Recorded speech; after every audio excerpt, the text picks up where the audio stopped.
So the daily different viruses, trojans, malwares going ahead and getting updated. Previously it only ran on computers. Nowadays it even works on Android or your iPhone, even the Windows platform. So you need to know each and everything, and when you are going ahead and gathering information, let's say you are a penetration tester and an organization has hired you, so you need to make sure that you use each and everything up to that you have under your pocket, inside your pocket, to go ahead and try to penetrate this organization, because that is your aim. You need to know, you need to think from a malicious hacker's point of view as to how would they try to gain access. And it's not just by typing codes or going ahead and, let's say, writing trojans or backdoors or trying to penetrate the firewall, because which would be quite hard if you ask me. Because just going you cannot we are not Bill Gates or, let's say, Steve Jobs to go, or even Aiden Pierce or something like that, to go ahead and write some extreme codes that could go ahead and penetrate the Cisco firewalls or something. So that does not happen in our day-to-day life as you see in the movies. To go for, if we need to go ahead and penetrate an organization, Kali Linux is the best far operating system that I have ever come through to go ahead and gather in my whole life. So you can go ahead and even write your own, let's say, programs, be it in C or Python or whatever, whichever language you want, and you can just go ahead and target it to a specific person or an organization. So yes, that's how it is.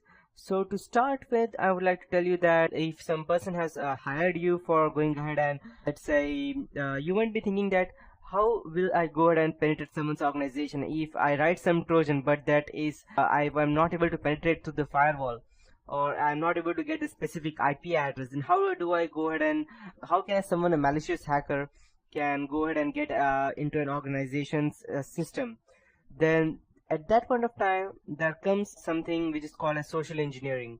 Social engineering is a type of con that you go ahead and con into someone to gain information, and any kind of information. It does not require what information is that. So in this tutorial that I would be teaching, I will be telling you some case studies in between as to how there were some penetration testers who went ahead and gathered some information through the clients itself, and they didn't even knew that they were giving out some important information, and then they went ahead and hacked into their personal systems and told them that these are the ways that any kind of hacker go ahead and they get your access into your organization. So that is what ethical hacking is. And after that, there are footprinting and reconnaissance, that you need to go ahead and gather information, which operating system the people are using, let's say, what they are working on exactly, what kind of firewall they are, which antivirus they are using, and loads of stuff. After that, we need to scan networks as to which IP address they are, again, which IP address they have, what are, let's say, what are the sources of IP address, between which range are they exactly, things like that.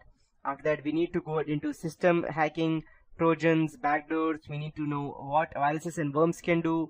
And when we talk about viruses, virus, worms, trojans, backdoors, malwares, these are all different things. There are multiple types of viruses, like polymorphic virus, or you can go ahead and take something like, let's say, the Trojan, which is the most famous and the dangerous one, because you don't actually know what it is doing in the background and what information it has already given out. That's the reason.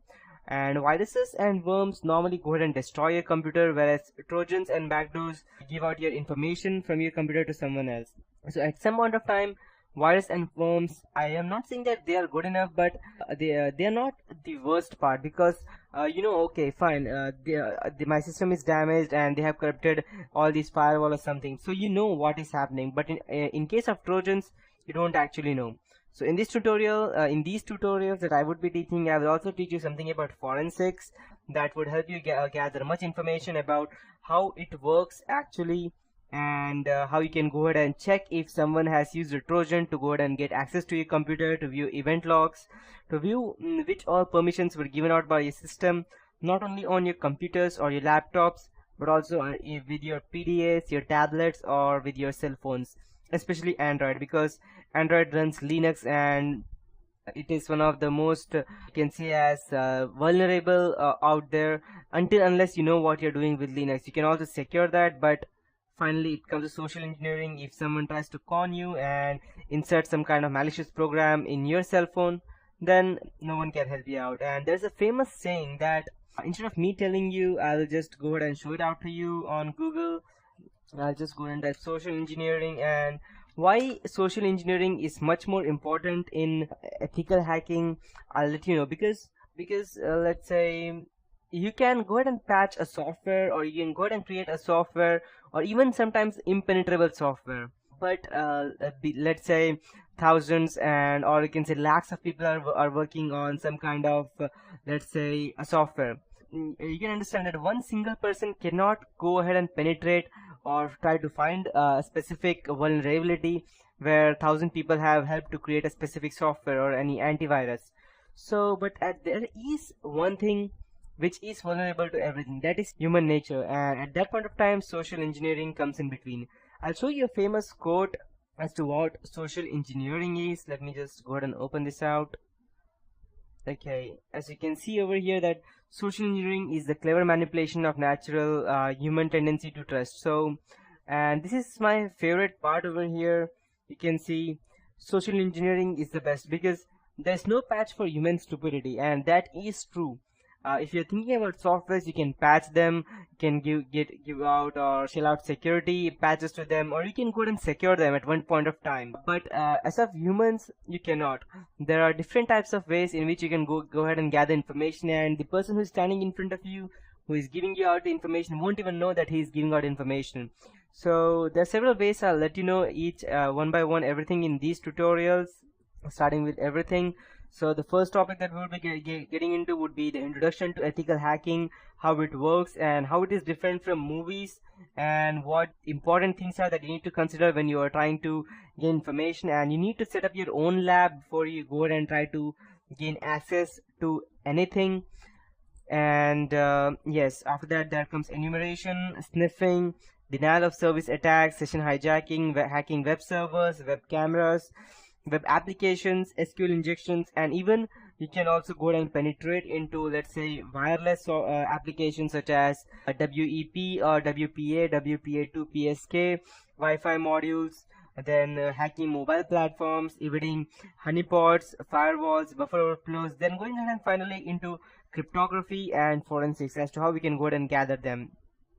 So there are specific, let's say, courses out there on ethical hacking as well. But if you need to keep yourself updated, then you don't only need to go ahead and gather information by looking on the web. You need to go ahead and try it out on your own computers before you can go down and try out on someone else's. So these are things that are important, and in the next tutorial I'll be starting with the main, that is what is ethical hacking and stuff.